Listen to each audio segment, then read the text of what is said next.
História das aparições de Nossa Senhora Medianeira de Todas as Graças de Lipa. Nossa Senhora é nossa mãe, e nos momentos mais complicados, ela aparece para nos auxiliar.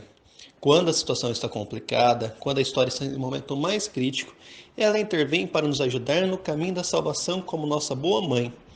Assim aconteceu durante diversas vezes na história, em Guadalupe, Salete, Lourdes, Fátima, e apesar da rejeição humana, ela, com todo o seu amor por nós, continua aparecendo para nos mostrar o caminho de nossa salvação e do mundo inteiro. Também essa graça aconteceu recentemente aqui na América. Como bons filhos, o mínimo que devemos fazer é ouvir e responder a sua mensagem. Em todas as aparições, Nossa Senhora pede o terço, jejum, penitência e a consagração a ela.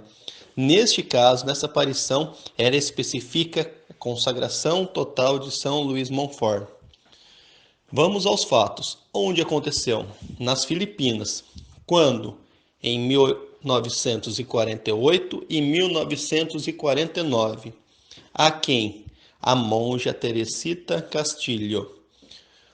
Os fatos. Em 1948, as Filipinas viviam as trágicas consequências da Segunda Guerra Mundial, devido à destruidora invasão das forças japonesas que desestabilizaram o país em todos os setores.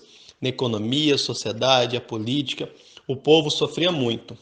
Na tarde do dia de 12 de setembro de 1948, a irmã Teresita estava sozinha na horta do quintal murado. A irmã ouviu uma voz chamando-a e, quando se voltou para ver quem era, deparou-se com uma nuvenzinha branca que se formara na frente das parreiras. Da nuvem desprendia-se pequenos raios de uma luz cintilante. Aparentemente, não havia nenhuma pessoa à vista e a voz falou de dentro da nuvem. Não tenha medo, minha filha. Beije o chão. Você deverá fazer o que eu lhe disser durante 15 dias consecutivos e deverá vir a este local para me visitar. Alimente-se com algumas ervas.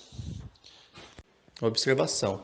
Beije o chão e coma um pouco de erva é uma ênfase ao sacrifício, assim como Nossa Senhora também pediu em Lourdes para Santa Bernadette. As pessoas não acreditam em minhas palavras. Reze, filha, reze muito por causa das perseguições. O que peço aqui é exatamente o que eu pedi em Fátima. Diga isso ao povo. Na segunda-feira, dia 13 de setembro de 1948, às 17 horas, Teresita retornou ao local e, ajoelhando-se, rezou a Maria. As folhas do arbusto novamente fremiram. De repente, surgiu à sua frente uma bela senhora. Ela sorria e tinha as mãos postas em posição de oração e um terço dourado na mão direita. Trajava um vestido branco e uma faixa cingia-lhe a cintura. Os pés descalços estavam pousados sobre uma nuvem a 50 centímetros do chão. Seja fiel e venha aqui, mesmo se estiver chovendo, disse a bela senhora. Foi imediatamente após a aparição, em 3 de setembro, que ocorreu um fenômeno notável. O dia estava claro, mas os ventos fustigavam as árvores e os arbustos na vizinhança. Depois da aparição, pétalas de rosa começaram a cair de algum ponto do céu claro no quintal e em outras partes fora do convento. A chuva de pétalas. Logo começou uma chuva de rosas, com pétalas de todas as cores, e algumas espécies de rosas em pétalas não existentes nas Filipinas. As pétalas de rosas flutuavam como se estivessem suspensas no vácuo, e o vento não as perturbava de modo algum. Só obedeciam ao vento depois que pousavam. Então, eram tão profusas que criavam grandes redemoinhos como se tivesse nevado. Centenas de pessoas acorreram para apanhá-las do chão e a fragrância delas era extraordinária. A quantia foi tão grande que centenas de pessoas foram recolher. O perfume que exalava delas era fantástico, melhor dizendo, divino. Teresita perguntou: Quem sois vós, bela senhora? Eu sou a sua mãe, minha pequena, respondeu Nossa Senhora. No dia seguinte, 14 de setembro de 1948, a Virgem aguardava no mesmo local, apresentando-se com braços abertos. Disse-lhe então: Desejo que esse lugar seja abençoado amanhã mesmo. A que horas? Indagou Teresita. Na hora em que a sua diretora achar conveniente. Não se esqueça do que você deverá fazer nos próximos dias. A Virgem Maria abençoou a religiosa e desapareceu. No dia seguinte, às 15 horas, O bispo auxiliar de Lipa e o capelão do Carmelo abençoaram o espaço recomendado pela Mãe de Deus. No dia 16 de setembro de 48, em Lipa, Teresita presenciou a nova aparição. A Virgem Santíssima indicou-lhe o local exato onde desejava que sua estátua fosse colocada e pediu-lhe que precisasse ao capelão que a estátua deveria ser análoga à que era conhecida e venerada como Nossa Senhora de Lourdes. Em seguida, pediu a Teresita que dissesse à Madre Superiora que gostaria que todos rezassem o terço no local das aparições a partir de então. Nossa Senhora abençoou Teresita e desapareceu. É evidente que a irmã Teresita completou os 15 dias de visitas que Nossa Senhora havia pedido.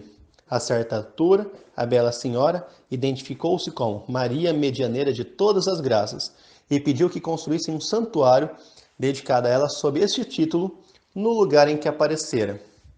Mas os fenômenos miraculosos estavam só começando. Nos dias que se seguiram, Teresita continuou a ver a Nossa Senhora, que aconselhava cada vez mais que continuasse sendo humilde e obediente. Recomendou-lhe, inclusive, que a comunidade deveria praticar a simplicidade e a humildade, virtudes que mais apreciava, e que cada irmã se consagrasse conforme o método de São Luís Maria Grignon de Montfort. No domingo, dia 26 de setembro de 48, a Mãe de Deus insistiu nesses conselhos à vidente. Diga às irmãs que se amem umas às outras. Não lhes peço que façam grandes coisas como vocês gostariam, pois vocês são minhas queridas filhinhas. Não se esqueçam de se consagrarem a mim. No dia 7 de outubro, sejam sensatas, eu sou Maria, medianeira de todas as graças. No dia 3 de outubro, mais uma chuva de pétalas de rosas caiu do céu. Nossa Senhora, com os braços abertos, disse: Vinde visitar-me com frequência. Fazei desse sítio um lugar sagrado e respeitado. Colhei as pétalas das flores que derramarei. Elas serão todas abençoadas por mim. Na sexta-feira, 12 de novembro de 48, Teresita viu a Virgem Santa após a missa. As pessoas não acreditam no que eu falo. Rezem muito, minhas filhas, por causa das perseguições que virão. Rezem pelos padres. O que eu peço a vocês é exatamente o que eu pedi em Fátima. Façam penitência pelos que não creem. As pétalas de rosas caíram novamente em outubro. Em novembro, caíram mais pétalas de rosas do céu em 5 dias consecutivos durante forte ventania. Caíam tranquilamente até tocarem o chão, e outra vez uma multidão alvoroçada correu de um lado para o outro para apanhá-las do chão. Dessa maneira, acumulou-se uma quantidade considerável de pétalas de rosas que, depois de secas, foram preservadas. Naturalmente, as pétalas de rosa foram tidas em autoestima depois que ocorreu a notícia da aparição. Registraram-se muitas curas quando fragmentos das pétalas eram misturados com água e ingeridos. Em março de 49, muitas pessoas de Lipe e Rosário alegaram ter visto a face da Mãe Santíssima que aparecia na superfície do Sol. Em 23 de março de 49, ocorreu sua aparição pública. Houve uma agitação repentina nas ruas de Lipa. Ao olhar para cima, a cidade inteira viu a Mãe Santíssima em pé por entre as nuvens. Ao redor de sua imagem havia auroras, luzes coloridas que apareciam, cintilavam e desapareciam. Luzes vermelhas, azuis, amarelas e verdes. A imagem era evidentemente tridimensional, pois algumas pessoas que estavam de um lado da cidade relataram ter visto somente o perfil, enquanto quem estava no centro da cidade viu a imagem de frente. A gigantesca aparição durou mais de 2 horas, tempo suficiente para que mais testemunhas chegassem de Rosário, algumas das quais afirmaram ter conseguido ver a imagem a 3 ou 4 quilômetros de distância.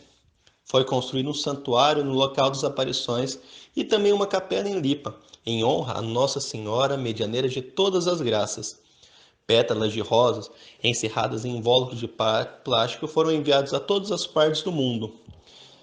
Curas. Algumas curas foram lembradas, como a da Melania Maria Sunga, uma garotinha de 8 anos que sofria de invalidez, devido à deformação do pé direito. Edmundo Abaia, tio da mesma menina, havia esfregado o pé danificado com água que conservava numa pequena garrafa que havia de ser colocada durante toda a noite aos pés da estátua de madeira da Virgem Santíssima, que ficava numa nova capela. No dia 6 de dezembro de 48, um relatório oficial foi transmitido a Monsenhor Versosa, bispo de Lipa. O prelado abençoou o lugar, nomeou uma comissão de inquérito e declarou que a Virgem Maria era a fonte da chuva de rosas que descera do céu. Nossa Senhora tornou a aparecer a Teresita e disse: Desejo que vocês coloquem minha estátua nesse jardim para fazer deste pequeno espaço um local de oração. Diga às outras irmãs que elas devem crer no que eu estou a dizer, para que não percam a graça que quero lhes dar. Eu abençoarei toda a comunidade, minha filha.